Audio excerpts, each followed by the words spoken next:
Hi to everybody. My name is Trent Lacey, and I am a volunteer on Darcy's campaign here as she runs for Colorado GOP Chair. This is the third one that we've held. Um, this is the third one we've held now in the last 3 weeks, and so this just gives you the opportunity to, you know, listen to what Darcy has to say and what she'd like to do in the next couple Yes, years I just looked as it up. chair. And if you could just mute you guys' selves here, that would be All right, great. I went off YouTube. Thank you. And then this is an opportunity for you guys to ask Darcy questions and, you know, and challenge her vision. And we're not always right, and she's not always right. And we just want to hear from the people here that are part of the Central Committee and also those who are even non-voting members throughout the state. So, Darcy, with that, I'm going to turn it over to you and let you kick it off. And then if you have questions, if you guys can just raise your hand in the little chat thing, or I do have the chat up as well. So if you ask questions there in the chat, that would be great. So um, we'll be watching that as well. So go ahead, Darcy. It's all yours. Thanks, Trent, and thanks everyone for being on this call tonight. So, I'm Darcy Schoening. I'm currently the Director of Special Initiatives for the Colorado GOP, and I threw my hat in the ring for chair the first week of January. So, for those who don't know, I've been spending the last several years writing policy to protect local city councils, county commissions, and school boards from polis and the state government. And I've been helping candidates get elected. I led the candidate initiative for the Colorado GOP in 2024. And I also led the historic endorsement of President Trump, which had never been done in our state. So I have really just been known as somebody that goes around the state and gets the job done. I'm never afraid to roll up my sleeves. To that end, I've been working on what we are calling the Bob Initiative, Build Our Benches. I feel like it's important. I know it's important to raise money early and to raise a ton of money. I've got about $185,000 in commitments right now from donors for that initiative. And what it does is it builds up our local benches, and we have money for critical candidates in our school board races in 2025. So we will use that momentum and the network and the infrastructure that we build for those races to propel ourselves into 2026, where we will take back more state seats, House, Senate, and we're going to be working really hard on the governor's office. So the Bob initiative is turning out really nicely. We also have a candidate recruitment tool up on the website so that we are recruiting good candidates early and often rather than waiting for the last minute for candidates to come to us or for us to go find somebody at the last minute. So if you know anybody that's thinking of running, send them to my website. And lastly, one of the things that I've been working really hard on that ties into all of this is our data infrastructure processes. I'll just call that the GOP infrastructure. We don't really have any. I noticed that when I was leading the candidate initiative last year. So there are better databases that we could be building. For example, we are still not compiling all the email addresses of registered Republicans across the state. Precinct leaders don't have on-demand data at their fingertips at all times. They're not equipped with the tools that they need to help candidates get elected. I want to make sure that all candidates have access to the data that they need. And that's one thing that I feel very strongly about. Candidates should never have to pay for data. We should always be able to provide them with the list and the voter list that they need. So, working really hard on building an infrastructure. As you guys have seen, my team is really aggressive with marketing and helping me build out this infrastructure and this donor network. So, this is just with me running for state chair over the last month and a half, what we've built out.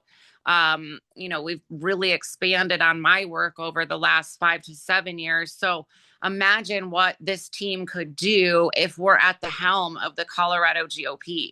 So all of that to say, I've been in the media a lot. My team has been really good at booking me in the media.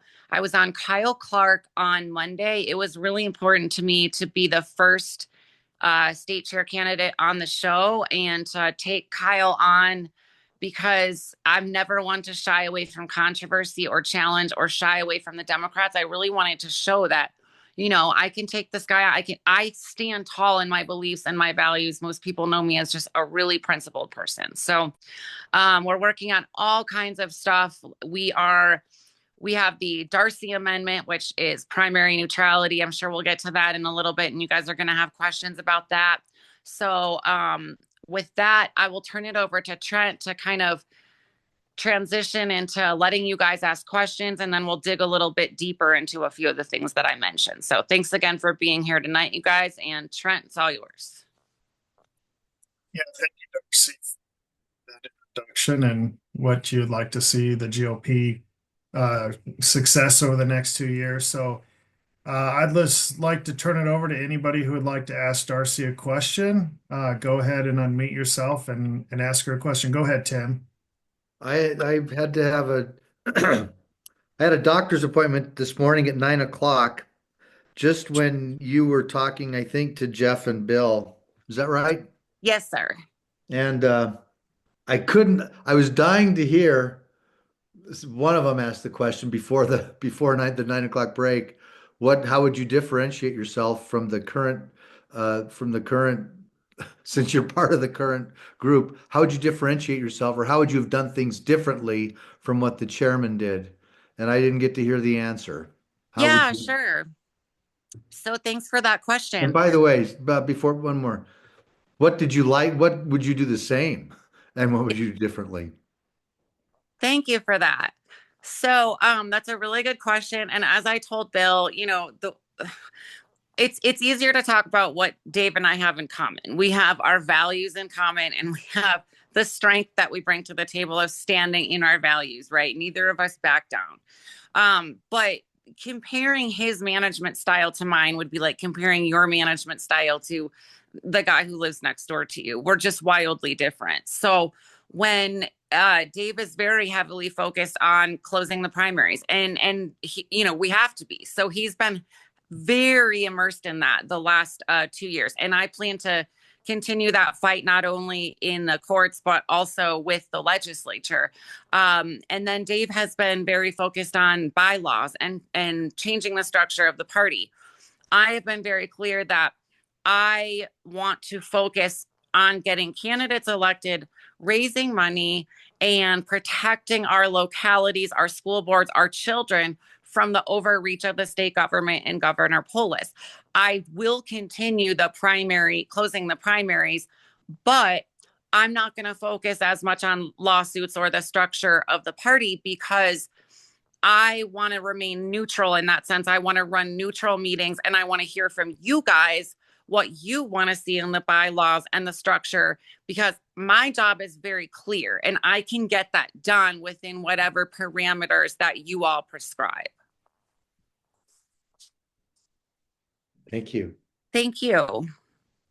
So actually, hold on, let me expand on that a little bit. So one of the things I mentioned on Jeff and Bill, which I forgot to say just now, is that if you look at the last 2 years, the things that went on at the Colorado GOP, the historic endorsement of President Trump, the candidate initiative, the Jenna Griswold complaint, Capital Club. Capital Club is a big fundraiser for the state GOP. I've been running all of those things. So the party leadership has been focused on what they see as a priority. And I've already been demonstrating to the voting body that this is what I see as our priorities. So that's what sets me apart from the leadership, is that while they were doing A, B, and C, I was already starting to build an infrastructure and help candidates and say, this is what we need for the next 5 to 10 years. So thank you. All right, thank you. Does she answer your question, Tim? Thanks. Okay, perfect. Thank you. Anybody else have any questions? Go Yeah, ahead. I've got a question. Actually, I have two questions. I'm Tom Scoville from Adams County. Um, uh, First one is a short question. Who's paying for this Zoom? I am. Very good. Second question is, there's been buku shenanigans involving the State Central Committee interfering with the organization meeting in Weld County. I didn't see any authority anywhere that I could find for the state committee to go in there and screw things up. What are your views on that? So I largely wasn't, I got to be honest, I was really not involved in that controversy. I don't live in Weld County, and I currently am not or I wasn't a member of the State Central Committee until my reorg for El Paso a couple weeks ago.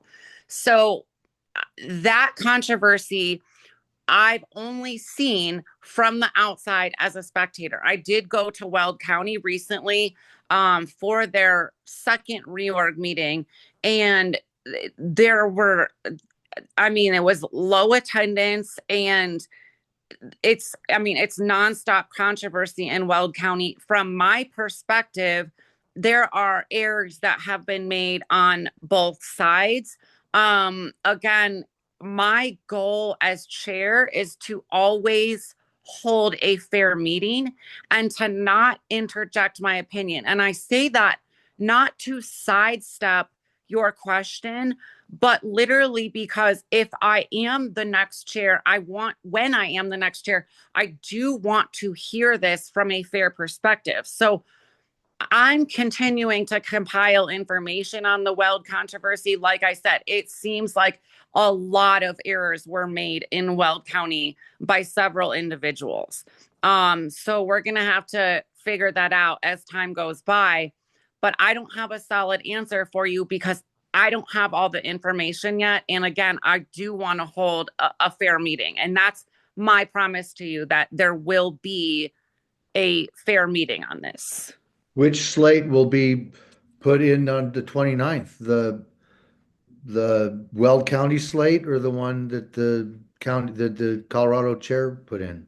That I don't have an answer to that. I mean, when I tell you that I'm very far removed in my current role with the GOP as director of special initiatives, I'm very far removed from that right now. I don't know what's going on behind the scenes. And I say that not to sound ignorant, but just because in my current role, that's not something that I'm not privy to that information. I So I'm sent you a letter. I sent you an email a couple of days ago, and I got correspondence from you about your campaign. Uh, and I replied to that with a letter, with an email that I sent to Dave Williams, sharing my views on the shenanigans that he participated in with respect to Weld County. I would invite your attention to that. I would hope you would read it, and I would hope you would reply to that. I will definitely actually I'm glad that you brought that up and flagged it for me because it's important to me that I take a good hard look at your thoughts. So I will definitely pull that email up. I will definitely give you a call over the next 24 hours so that we can discuss that because I want to hear what you have to say and weigh in on that. Thank you very much. Thank you. And thank you for sending your thoughts. That's what I want. That's what I want to see. I want to read everyone's thoughts. So I really appreciate that. I am Weld County, and so I've been privy to everything that's been going on as a district captain. And I will say, where this all lies is that there is some systemic hate between the state party and Weld County leadership. And me speaking, kind of, I've kept my distance from all of this. And I think that if both parties would have came together and dropped the animosity and hate towards each other and worked through the PCP situation, we wouldn't have never been in this situation at all. And so what I've always told everybody is that there was never, Dave Williams was never forcing Weld County to adopt 41 PCPs. In all of the communication to Weld County, it was recommended. And Weld County had the opportunity in January to just say no, but they chose not to take a vote. I will say that it was confirmed on March 8th on Saturday, that slate of bonus members will be the ones that will Yeah. be um, um, credentialed at the state central committee meeting. The 41 from the state or the No, no, other? no. We're talking about, okay, you're talking about PCPs. I'm talking about Oh, the new um bonus members that were elected, and it virtually pretty much was the same bonus members that were elected on February 8th. But those PCPs were voted down at our meeting on March 8th on Saturday. So there is a plan in place to go out. The district captains have been tasked to go out and speak with those PCPs directly and, get their involvement into the party and then, welcome them in here in the next 2 months once we get communication with them to bring them in the party. So I will just say, both sides are at fault on this. And I can just tell you, Weld County has had a lot of hate and animosity towards the state party for 2 years now. And it's unfortunate. And I've, really encouraged those folks to just work together. Like, let's work together to grow the party. And that's what we need to do. So just to give you a reassurance on that, those 41 PCPs will be contacted. I wish they would have been voted in, but here we're here. It's over with, and unfortunately, we just didn't have to go there. And so, as a Weld County person, as a district captain, I was in all of these meetings, and I just want to share that with you. So, We um, had a similar controversy in Adams County 2 years ago where there was people that wanted to nominate and have a vote on PCPs like before Christmas, so they'd be in place for the organization meeting in March. The chairman refused to call a meeting. So members exercised their prerogative in the bylaws to call a member meeting and approve the PCPs, which they did. Uh, when we got to the organization meeting, the chairman didn't like that. So we talked about that for an hour or two until somebody had the bright idea that we could vote on it and decide whether to credential the new PCPs. Uh, my position was to approve the PCPs, but my position failed. Majority prevailed.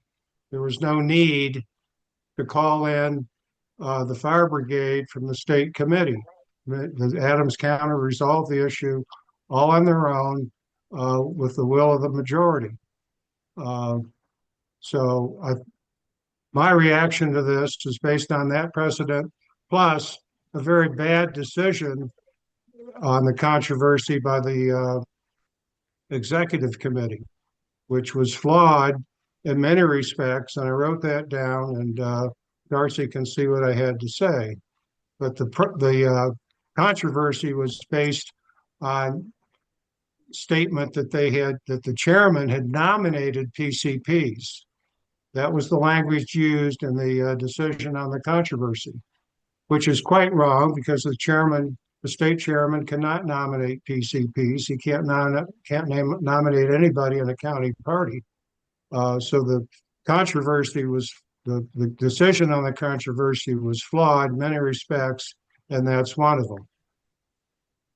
Yeah, I mean, I think it's clear that I believe he has the authority to recommend, and that's, and I think that's where it came down to. And I can tell you, in the January meeting when this came about, and what I want everybody to say, and I'm not trying to take this over for Darcy, but I just want to clear this. We've all of these vacancies, okay, on these PCPs have sat vacant since caucus of last year. Mm-hmm. Weld County did not approve one PCP in 10 months until they got this list from Dave Williams. And then another person within the Weld County GOP went and found 22, and they approved those and then didn't even take a vote. And all I was pushing for in that meeting was just take a vote. That's all you're asked to do. Just take a vote. If you don't want it, then just vote it down and be done with it. But they just flat out refused to take a vote. And I think that's where that's where all of this comes in is, and they expressed very heavily their animosity for Dave Williams. So, like I explained to the people who submitted these PCPs to Dave Williams, this could have all been handled way differently, even by them who submitted this list to Dave Williams, but they chose to go this route. It's unfortunate. It's caused a lot of problems. It's caused a lot of heartache. And I think where I am in this is the reorg meeting's over with, or the reorganization meeting's over with. Those slate of uh, those 41 PCPs will be contacted. Unfortunately, they'll have to be brought back in the party. Um, and the 22 bonus members that we were allotted to the state, it has been confirmed that those are the 22 that will be seated in on March 29th at the Central Committee meeting. So I don't want to take up the whole entire Zoom talking about this, but I appreciate your questions around this, and I just wanted to speak as from a Weld County's point of view because I live in Weld County and I'm a district captain. Where my perspective is. Look, both sides are at fault. I wished it never got to this point, and it's And over. and can I add something, please? My name's Kim Yes. Wright, and I was asked to chair the credentialing up there. Um, we had actually a very large turnout from what I was asked. There were 111 people in person, and I believe 29 on Zoom.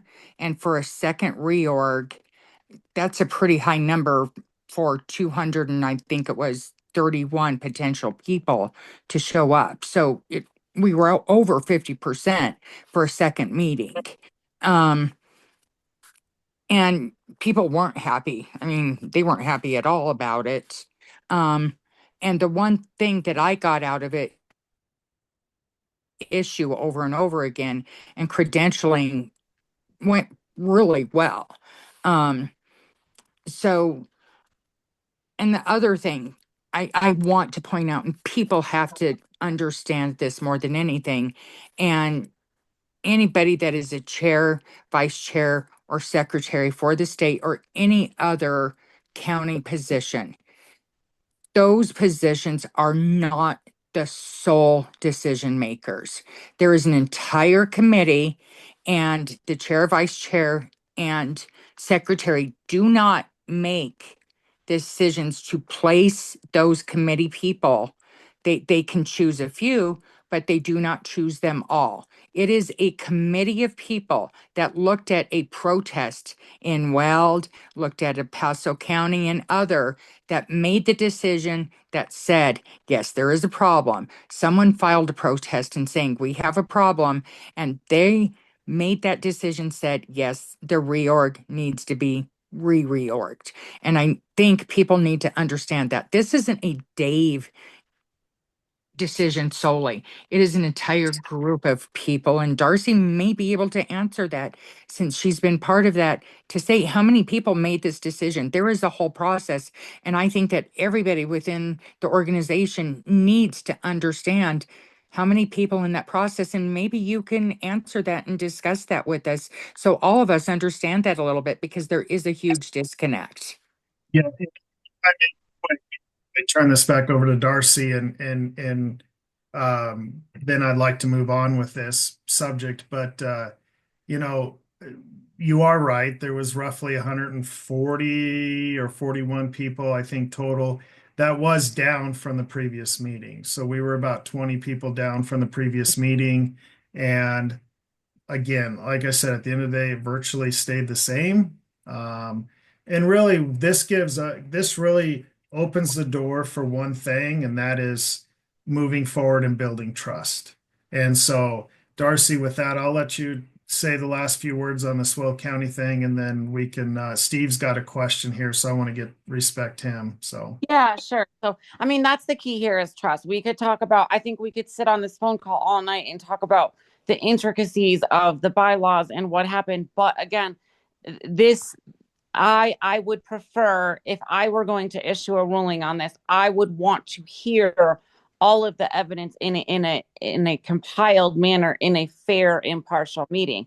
But all of that to say, as Trent said, this is about trust. This is about how do we get these, how does Weld County move forward, right? And one thing that I can tell you is I believe that under my leadership, it wouldn't have gotten this far. As I've continued to say in all of my town halls and all of my meetings, one of the things I'm really good at, as a matter of fact, I think there's a couple of people on this call that have experienced this from me, is that if I see a controversy brewing, I like to pull people into a room ahead of time or onto a Zoom call ahead of time and say, hey, look, let's nip this in the bud. Now, what's going on? I think Steve's on this call and he can attest to this in a second. People already call me and say, hey, you're the problem solver, or you're able to get along with everybody.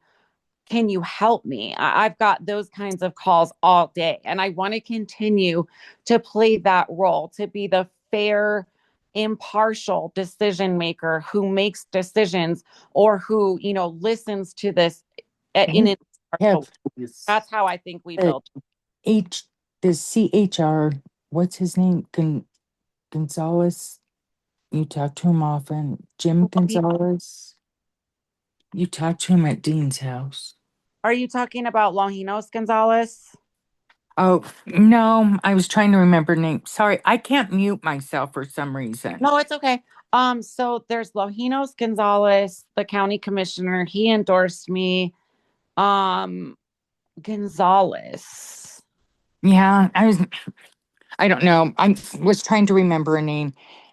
And for some reason, my mute in this Zoom doesn't work.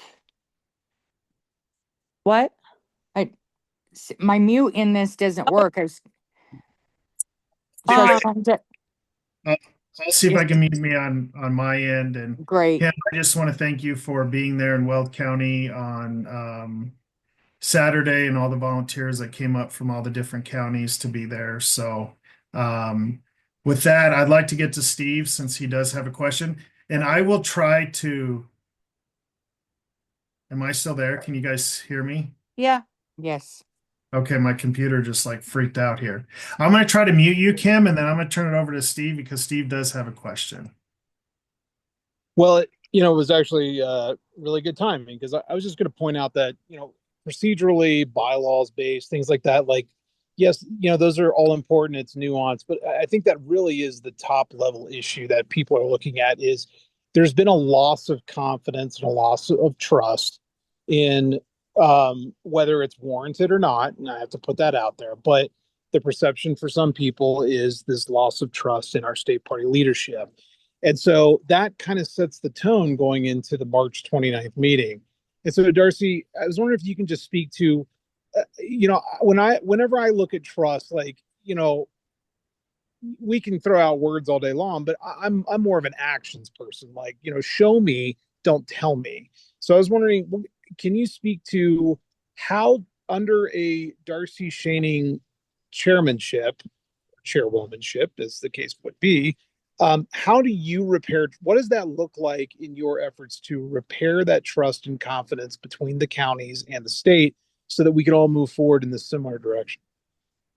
Well, I mean, again, as I continue to reiterate on all of these calls, I do want to be a little bit careful when we throw out terms like repair trust and bridge donor trust and things like that, because we don't want to run with that narrative that there is none at present, right? There's still, we have a backbone to work with. We took back seats in 2024. President Trump is now at the helm. There's an excitement from not just the counties, but from the volunteers, the donors, right? And so all we have to do is keep our heads down and do the work. And by and large, that's what I've been doing for just years and years and years. And look, guys, I work for the Colorado GOP at present still, okay? And I'm running for chair. And I'm still not mired in the controversy that's going, the internal controversies. So if that doesn't tell you who I am as a leader, then I don't know what will, because that's where I'm working. That's what I'm doing. And yet I am clearly the one that's leading us, leading the candidate initiatives, leading the endorsement of President Trump, leading all the local policies, writing those policies, pushing those policies. I'm not going to be shy. I'm going to go ahead. I'm going to take credit. Those are the things that I've been leading and I've been accomplishing. So a Colorado GOP under me is going to be that much more amplified. We're going to have clearly defined goals for everybody. We're all going to be working in the same direction. That's how we achieve the most unity. I mean, we're never going to be unified. We all are going to disagree at times, but that's how we accomplish what we need to accomplish as Republicans. Well, and Darcy, I appreciate that. And so for those that don't know, I'm in Douglas County, and I know that we have this big race here in House District 43, which is Highlands Ranch area, and that's kind of been the beachhead, if you will, for the Democrats. They found a way into one of our state house seats for the first time in history 2 years ago, and obviously we're trying to repel them. And in a lot of this, I have a 22-year background in the military, and in the Air Force, the mantra is always, praise in public, criticize in private, because I really am getting tired of folks giving the ammunition to our opponents so that they can use that against us. And so I'm hoping, just like you said, if we can nip things in the bud behind the scenes so we can figure those out, that's how we keep things out of the, never going to be able to keep everything out of the public. That's the nature of a big tent party, I suppose.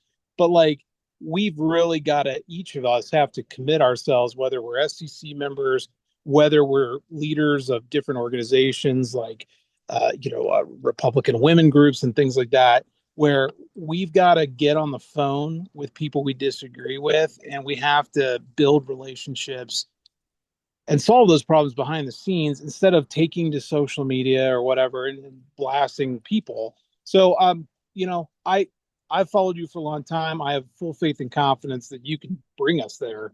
But that's the biggest thing I see is we've got to get back to being a professional party, and not just a bunch of people taking snipes at each other. But exactly. Thank you for that. I mean, and I think, Steve, I mean, I think you could attest to that. You've known me for a long time. I mean, you've watched not just my hard work, but look at the cocktail party in DC. And I hate to use the cocktail party as a serious talking point, but who else do you know that could bring together both sides of the party and have 300 people, by and large from Colorado, show up in Washington, D.C., and everyone with a smile on their face to be there for President Trump? I can't think of very many people in our party that could, I can't think of anyone who can accomplish that. So, and then as you know, there's people that they call me all day and they're like, Darcy, I'm having a problem with this person and I don't like what's going on here.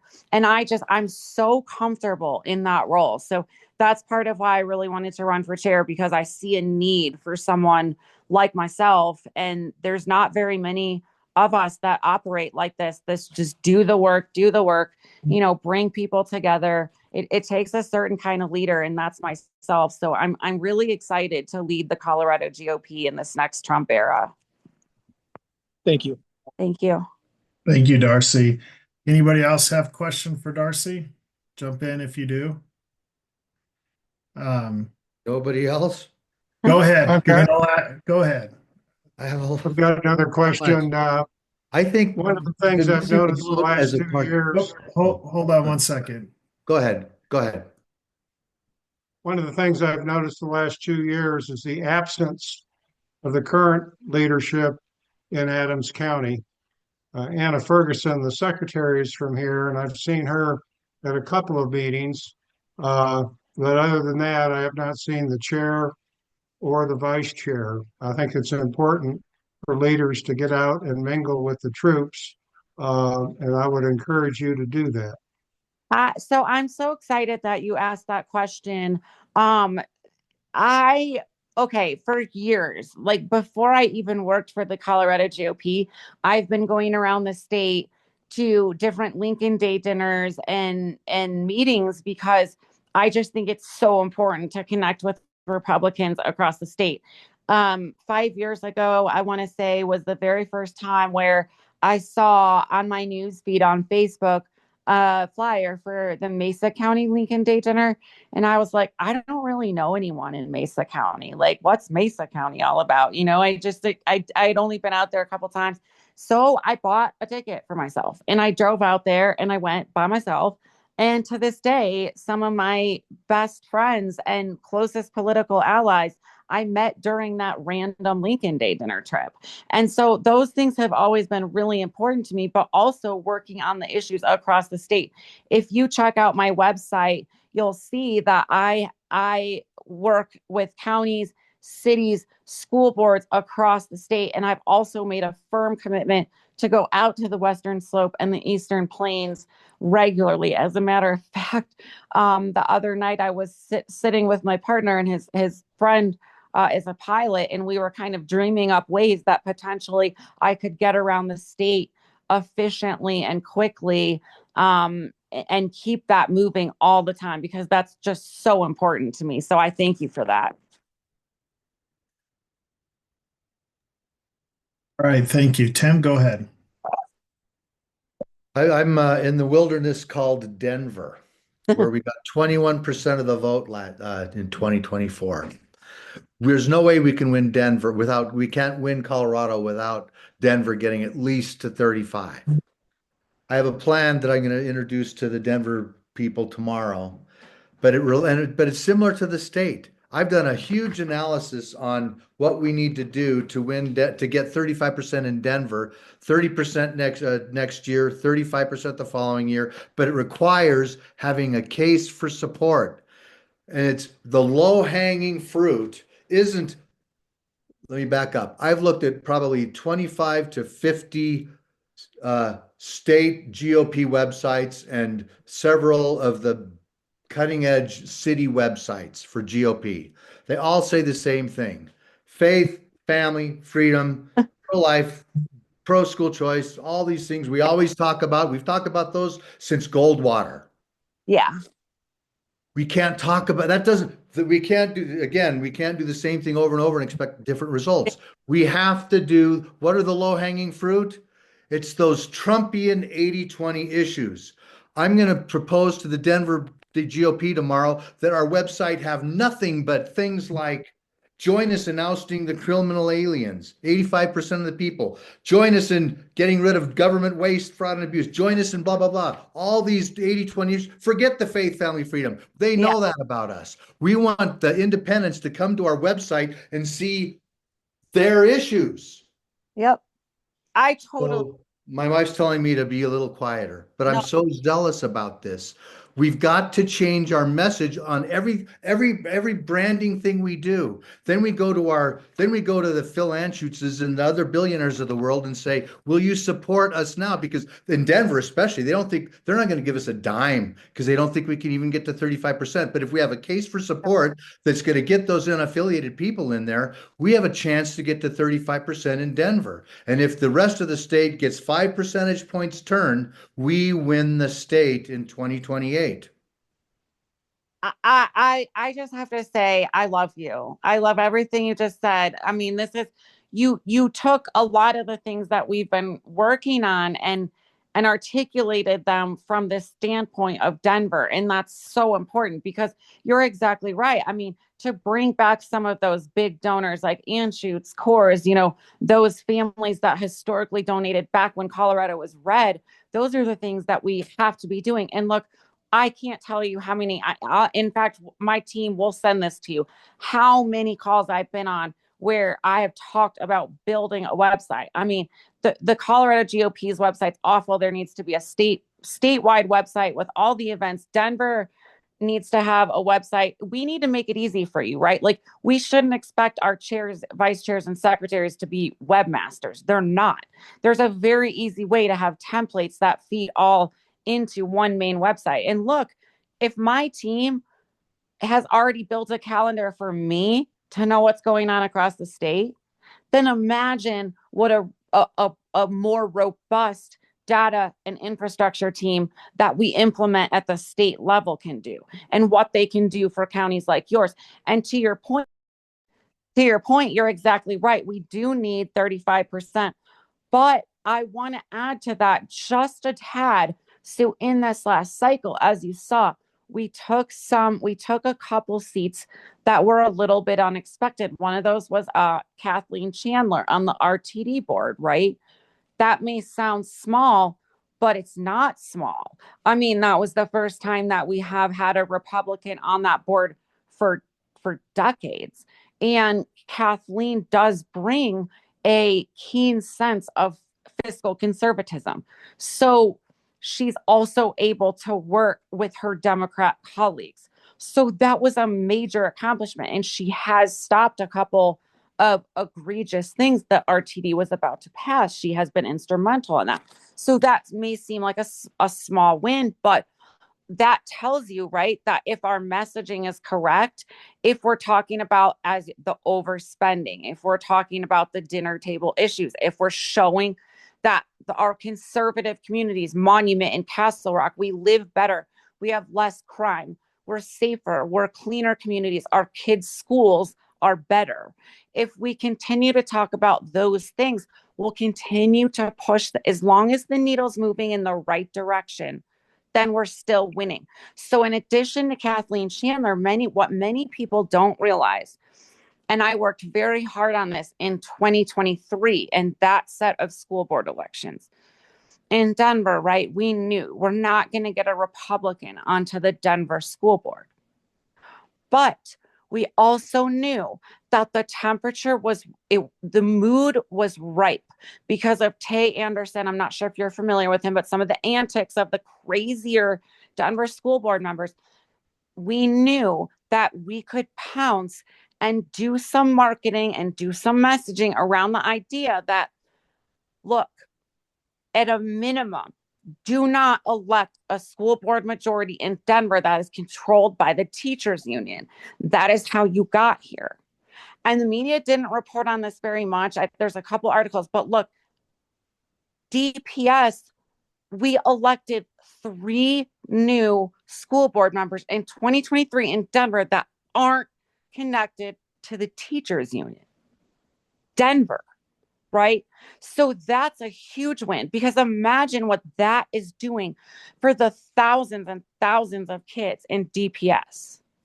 So we can't just look at it as, okay, we have to get this percent and we have to flip this. It's all of the moving pieces. And when we take DPS and the people of the city and county of Denver look at DPS and they say, hey, when we don't have crazy progressive leftists in there, and we at least have some common sense Democrats, whatever the hell that means, at least not school board or school, teachers union shills in there, our schools are somewhat better. Maybe there's going to be less shootings. Look, I mean, there already are. They're already doing things to show the people of Denver. Yeah, they put the SRO program back in. Sorry, I was on. Go ahead.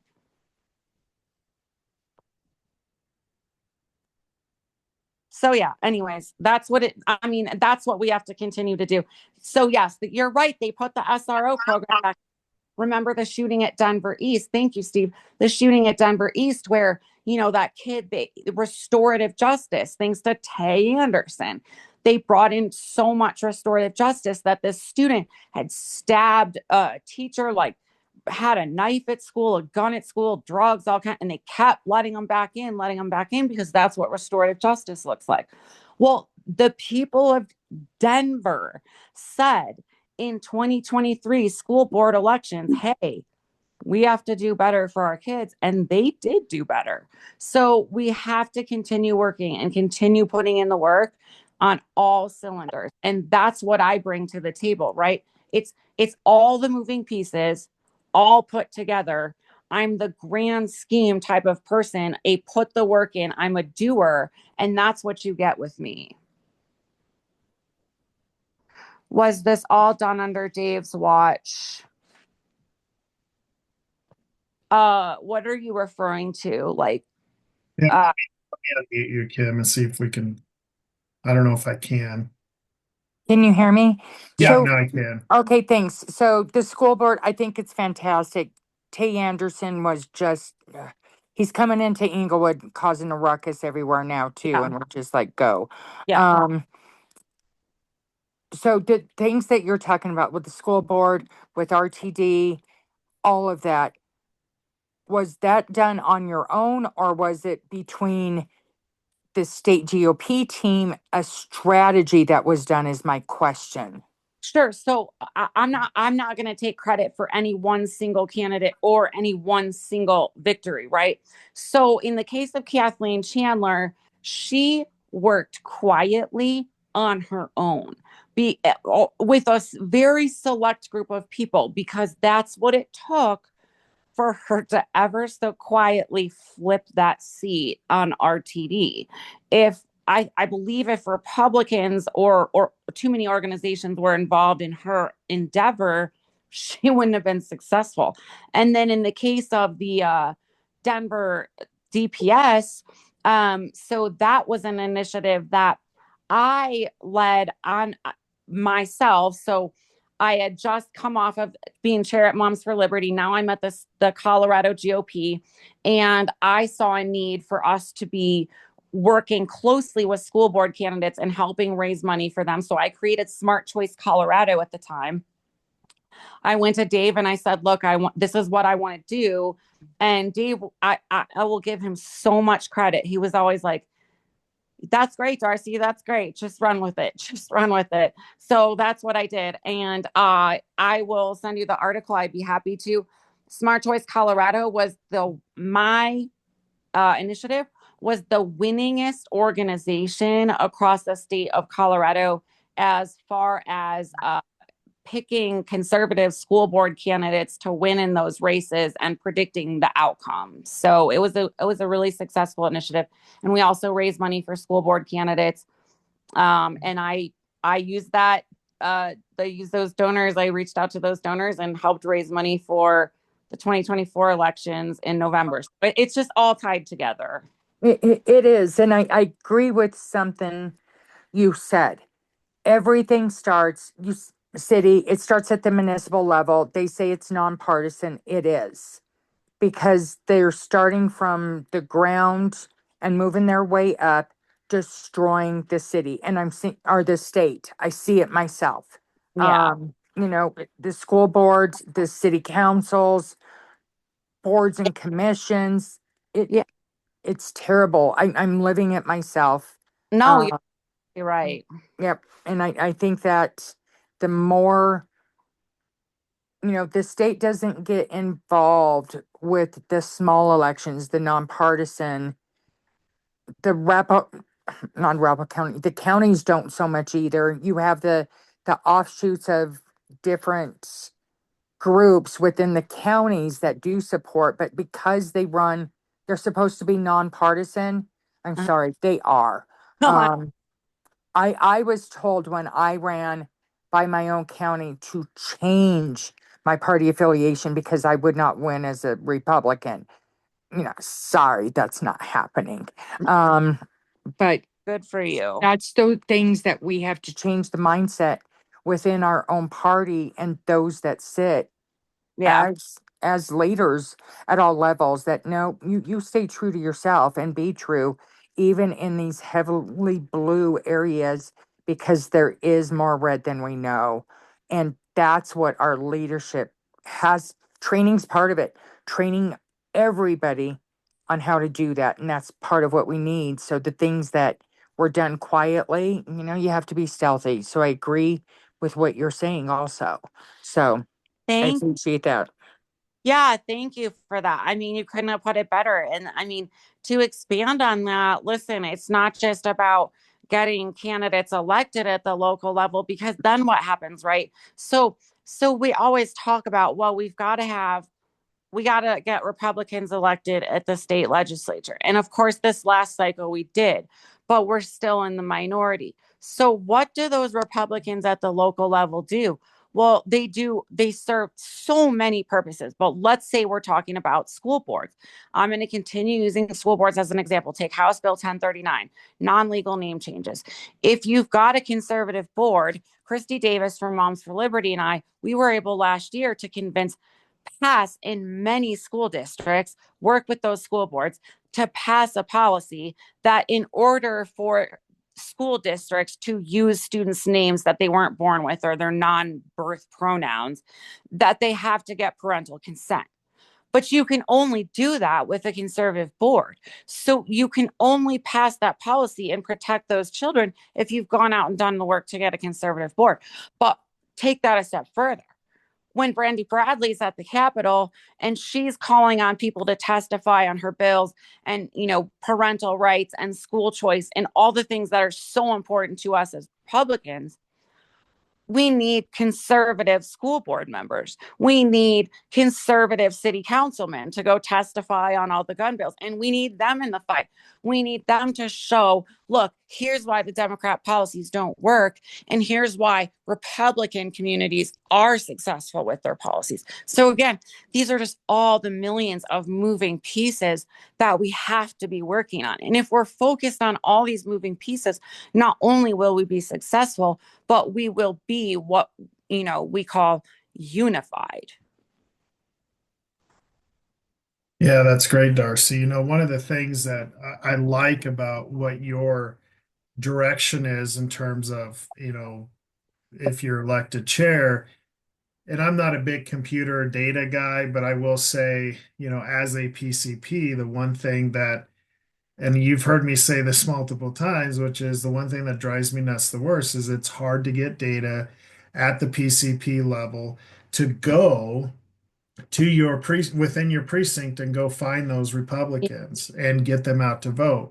Because in order for us to bring up the voter, turnout in Denver County or counties across the state is through your PCPs, is bringing in new people to the party. And so you've got two issues, I think, at hand that you're going to be faced with. One is how do you recruit and get people back into the party, become PCPs, and then giving them the tools that are very simple, that they can look at and say, okay, I know exactly where I need to go. It's routed out on my phone where I Yeah. need to go and who I need to talk to. And here's their voting history. I mean, very, very simplistic things. And so, that's where, we need a strong data infrastructure at the state level that can then filter down to the county and PCP level so that we can be more successful in getting out the vote. Because what we're not going to have in 2026 that we had in 2024 is the Trump bump. We're Right. not going to have that in 2026. And usually midterms are not good for the sitting president who's in office. And so, yeah, we may have flipped 5 seats, but 2 of those seats by just a few votes. One's 3 So, votes. yeah, Rebecca Kelty's, I think, was by 3, and Dan Woog's was, I don't know, very close as well. Ryan Gonzalez, I think, was within 100. You look at Gabe Evans, and it's like that's a very vulnerable seat still, even though he won by about 2,500 votes. We saw that Trump bump in those particular districts, and we're not going to have that. And so when 2026 comes, we've got to have the money and we've got to have the infrastructure. Steve corrected me, 109 votes for Dan Woog.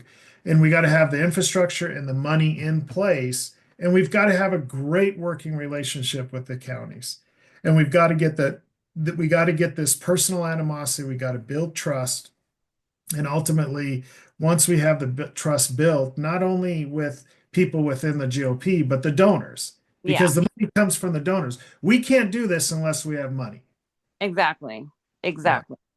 And I want to see, and I'm sorry to interrupt. I just have to say this, but because right now it's hard to find out what's going on in Phillips County or in Sedgwick County or in Huffno or wherever you're at. It's hard to find out what's going on because there's no centralized county. Yeah. I want to see some centralized stuff to where, Mr. Scoville in Adams County can get on the state calendar and say, oh, hey, there's this thing going on next door in my county.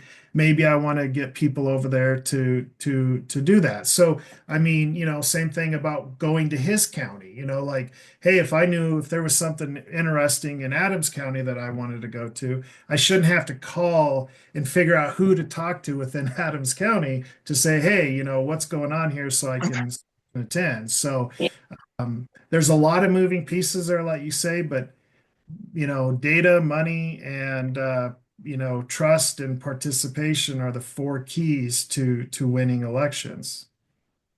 Exactly. And those are really the only that's what I'm focused on as chair. And for those of you who don't know me well, you can find all of this information on my website. And if you just listen to a couple interviews, you'll see that I've been working really hard on these things. These things are really important to me.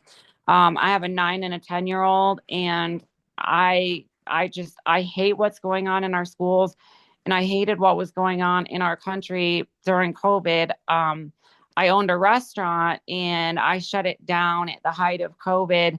And I was already involved politically, but just very locally in Palmer Lake, I would say Palmer Lake and Monument. And then I finally just, I said, we can't afford to not have people like me in the fight. And so ever since then, that's what I've been doing because it's so important to me. So, and I know that's why you guys are here tonight, because our values and fighting for our rights and standing up for our country and leaving a good world for our children are important to you too. So I look forward to working with you on these things. And that's why I'm running for chair. So I want to work for you. And um, it's not just about me. So if I didn't adequately answer your questions, or if you have a larger vision than what we discussed here tonight, just send me a text or give me a call. And I always want to talk to you. People will tell you that about me. I'll answer at 2 a.m. And I'm always willing to go meet up and have a cup of coffee. So I just want to know, what you guys think too. So you're an important part of this party. So thank you all for being here. Tim, or I'm sorry, what's your name? Is it Tim Scoville? I'm sorry, Mr. Scoville. Tom, Tom, go ahead. I thought you were going to say something there. well, I was, although Yeah. Darcy seemed like she wanted to wrap up. No. We're not wrapping up. Sorry. No. No. One of the most important things the county can do is put together an event list for the county, the Adams County Fair, Thornton Fest, blah, blah, blah, the Memorial Day Parade in Commerce City. That stuff doesn't seem to persist very well from year to year. And that, of course, is something Adams County needs to look at.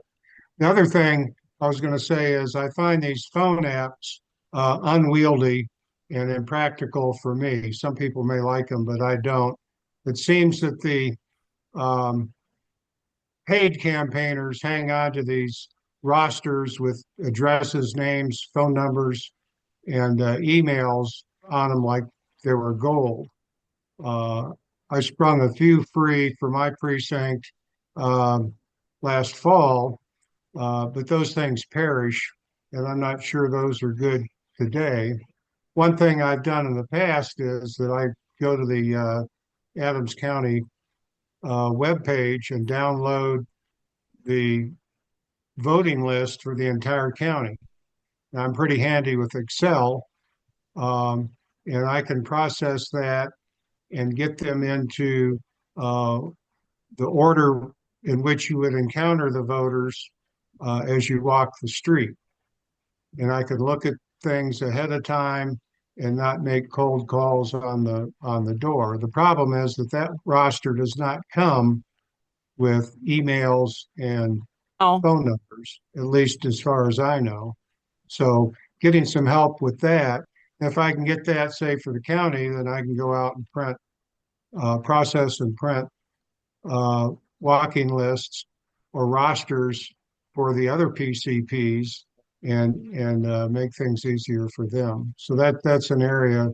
So I picked up on your comment early on about sharing this stuff. yeah.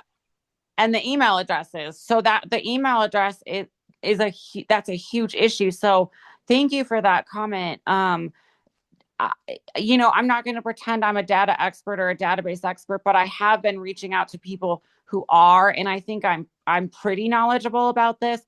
But okay, so there is, as you know, there is a way to get those email addresses, right? Like there's companies, there's people that are skilled at that. I know that because I've talked to them. So they can take, for example, that list that you have and add phone numbers and email addresses based upon pings that they're getting, with data from other systems. So there's definitely a way to do that. And I want to get to work on that right away. And I would love to involve you with that because it is just so necessary. Just the other day, somebody who is working for a city council candidate texted me and was like, "Hey, Darcy, I need the email addresses for everybody in District 6 in Colorado Springs." And I'm like, it doesn't exist. I'm sorry. I hate to tell you that it doesn't exist. Now, if I were chair, I know how to get it. I know how to narrow down the voters in El Paso County down to that district. And then I know that there are systems that can ping that data and pull those email addresses. But I need to be elected first to be able to get in there and do that. So I look forward to working on that with all of you. Yeah, because see, to share what to piggyback off what Tom was saying. I've had to go to because it's hard to get data, and it's hard to get data from even Weld County leadership because they get it from the state. And I just go and I pay the $50 and say, okay, I need all the Weld County data at the clerk and recorder's office. And it's funny because you can get phone numbers with that data, but you can't get email addresses. For some reason, those are private, but cell phone numbers aren't, I guess. So, then I've had to take that data and it's a lot of data to manipulate, but I'm very good on Excel to be able to manipulate that data to then, fine tune it down to my PCPs. But it's Yeah. difficult. But, that's where I think the large investment needs to come from the state Yeah. party that, somebody can call you and say, hey, I need, a email list for this House district state party. And can you give it to me? Not in 3 weeks, but as soon as possible. So then I can take that and drop it into MailChimp or drop it in whatever, or have the ability that they can contact the state party and say, hey, I need this email to go out to these specific people. Is that something you can help me with? So I think there's a lot of things that play there, but we've got to have that data in order to do that. So Yeah. Another problem is the lack of literature. When the candidates are out there and have money, um, you can get stuff to pass out or hand out or leave with the person when you visit them. But this time of year, if you're walking your neighborhood, what do you got? You got an empty hand, and it can be kind of awkward. So I would think that having something available to pass out throughout the year, throughout both years, would be helpful. Of yeah, yeah. course, down here at the PCP level, or grossly underfinanced Adams County, it's hard to come up with literature. I agree. Well, and that's another one of those things where it's like there's a lot of moving pieces because, one of the things that I kind of briefly discussed, but it wasn't really under my purview, but thing that I want to look at as chair is um simplifying that printing process with like multiple preferred vendors across the state. So like just something as simple, Tom, as like everybody wanted Trump signs, right? Everybody wanted them. And the Trump campaign was like, first of all, the cost of signs in 2024 is ridiculous. It's like it's the cost that is like $4 to $8 a sign, and we're Colorado. So it's like, okay, no. So I was looking at ways of obviously the Trump campaign allows you to print them. You just have to give some of the money back. But how do we get that done efficiently? And I swear to you, I wanted to cry. Like there was a time where I was driving to Walsenburg to exchange signs with people. So these are the things that's another, that's another thing that we can simplify to where we can say, okay, these counties over here, we've got these printers, these resources. Like I said, we're going to have a vendor that's going to help build a website with templates if you guys want to use them. Basically, I think the way that we could describe it is we're going to have so many resources that it's going to be up to all of you, like how much you want to do. Because I think you're going to find that under my leadership, you're going to have so many resources at your fingertips to be successful that it will be extremely different than the last several decades. Sorry, that's great. There we go. Steve, can I get to the question in the chat, or are you piggybacking off of this? Well, I did want to make a point to overuse the term piggyback, but I want to give a great example of like little solutions that we could do tomorrow if we wanted to. So I have to give Darcy a lot of credit because during the 2024 election, Douglas County GOP, we were going to send out two mailers.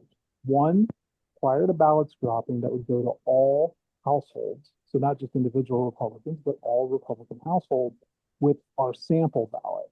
So it had all the Republican candidates in the general election, the party's position. We had a MLO on the ballot, and we were against that. And we're like, so, we're running the numbers on the mailing and stuff. And obviously, it's not cheap. And so we asked the question of, is there a way to tap into the state party's nonprofit mailing status so that we could drastically lower the cost of postage? And we did. It lowered the cost of postage like 60%. It saved us thousands of dollars. Like, these are real numbers. For those of you in the county, especially involved in trying to fundraise, that in a county level, you can save, $3,000 to $4,000. All of a sudden, now you're sitting on maybe 2 rounds of text messaging, and that is a perfect example of, even if the state party can work and mentor and provide guidance to the county on, hey, here's how you set this up if you don't have it at your level. So you can tap into the nonprofit postage because the vast majority of counties are set up as 527. So if we can just save the county just a few $1,000s here and there, like, we're already finding increases in efficiency and successful things to achieve that we can dang near fix overnight. And it's unfortunate, like, it's 2025 and we're not bringing that far and wide to all the counties. So, like, these are the kind of examples, the outside the box thinking that I'm hoping will be brought to the table after March 29th. Definitely. Thank you. Well, as we've discussed on this call, these are the things we're already doing these things, right? So on day one, we know what our job is. It's very clear. So, we got those keys and we go and we start building infrastructure, and we build one that can be expanded upon year after year as technology changes.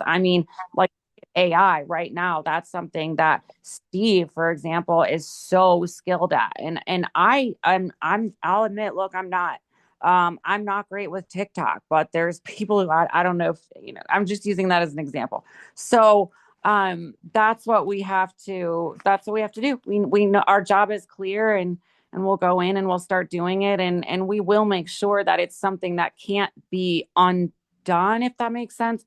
I had a gentleman who works in IT recently tell me that he worked for a previous administration. They hired him at the office. I just happened to meet him by chance. They hired him at the office, and I'm not saying which administration, to undo some of the data that was on the cloud, to basically tear everything down. And I'm like, see, that stuff's going on, and that's what's really sad, right? So we've got to build something that everybody has access to, and it's not secret, and it's not behind closed doors, and everybody is going to continue working on it year after year, and that's how we're going to be successful. Encourage anybody on this call tonight to, shoot an email to Darcy and say, hey, if you want to be a part of this and you want to, be, on that team, I guess, and I don't want to say what Darcy is, what it's going to look like under Darcy, because I don't know, because she's not elected yet. But I know that there's going to be, correct me if I'm wrong, Darcy, but outreach to folks in the state that can help, us achieve the goals that you want to achieve under your leadership. So there is a question in the chat, so if I can get to that real quick, and I think we'll probably kind of wrap up unless anybody else has any other questions after this. But Julie asked here in the chat is, what is the outreach of the Latino community under the GOP under your leadership look like? Sure. Thank you for that question. So, as a half Hispanic female and as somebody who sits on the board of Colorado Hispanic Republicans, Hispanic outreach is one of my main areas of concern. It's a huge focus for us. We can't win in Colorado. We can't win anywhere without the Hispanic vote, but especially in Colorado. And so we have to meet those. We have to meet those voters where they're at. So I mean not physically, and I mean not in terms of politically, right? So in the churches, the parades, the communities, all the places that we are. So the message has to be on point, right? It's not enough to go out and just talk about social issues, talk about abortion, all of those things. We know that the Hispanic community is conservative. We know that a lot of them lean Christian, if not Catholic, right? But nevertheless, it's been tough to engage that community.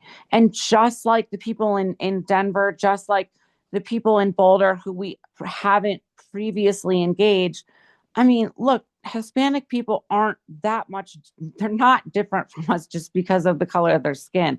Like, let's boil it down. They want to see communities that are prosperous. They want to see low crime.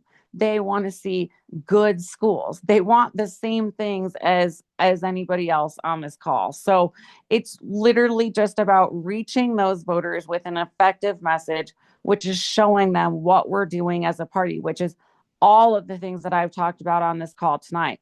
And now with President Trump in charge and with all of us in Colorado working together, it's time that we can really pull that community together. And that needs to be a focus in our candidate initiative.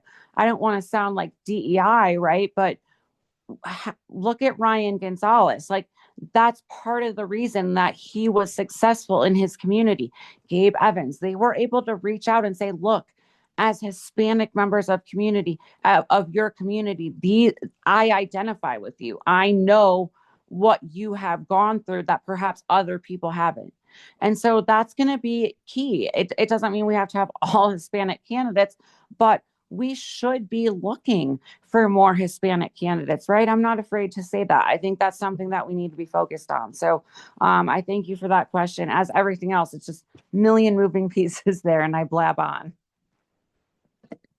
Well, I think it's key, I mean, personally, I don't care who the candidate is as long as they're a good candidate. What I care about is, you know, reaching those communities to educate them as to why they need to vote Republican. And again, I mean, and Julie, chime in here if you can unmute, but it's a significant population here in Colorado. And you look at Congressional District 8, I mean, that alone is going to make or break that district. And so, and I've had, I've talked to Hispanics before, and I'm just like, why are you voting Democrat? And it's, well, because that's what my parents voted. That's how Yeah. their grandparents voted. And really what you saw in the Hispanic vote this year, and is okay, so Julie says Weld is 45% Hispanic, which is true.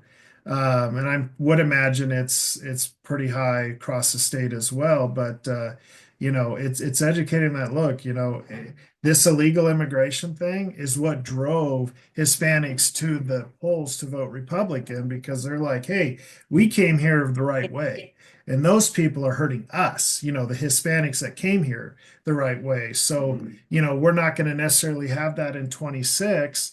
because that's going to be pretty much hopefully a mute point by then. And that is under control that, okay, now we're going to have to get back and say, okay, this is why you need to continue, to vote Republican and to get out and win these elections for them. So yeah, she said CD8 is 60% Hispanic. So yeah. That's just, I mean, see, and yeah, I do think that, listen, again, I'm not trying to say that we need to go out and recruit Hispanic candidates. And I'm not saying that it takes a Hispanic candidate to win those communities, right? But I think that the more candidates that we have running from diverse backgrounds, whether we're talking about, and I can pivot a little bit, but whether we're talking about the Hispanic community, the Black community, whether we're talking about the LGBT community, um, showing to the state, to the larger community, that everybody, Republicans are everybody. I think that's what's kind of important when we look at candidates, is like also building a bench that shows, look, like, we aren't just that old party that MSNBC and CNN want us to be. Yeah, like, there's nothing wrong with being an old white guy. Like, that's great. I mean, who cares? But we also have people that are this, and this. Like, we have everybody. That's who we are as Republicans. Well, I will say Republicans as a whole have done a horrible job of getting, talking in the Hispanic communities and getting them out to vote. I mean, you look at 2022, it's like with CD8 being a new district in 2022, and yes, the Democrat that won was Hispanic, abortion loving Hispanic who was a pediatrician. Doesn't make any sense to me, but then you had Barb Kirkmeyer, who was the Republican candidate. And then you had the RNC that came in and said, hey, we need to put a Hispanic outreach center in CD8 because we want to drive out the Hispanic vote. And where did they put it? Next to Top Golf in Right. Thornton, 30 miles from the nearest Hispanic community, and said, here's your Hispanic outreach center. And so it's like, and they dictated. So I think, really having people that are very diverse in this and that understand how to get out that vote and what it takes to talk to that community.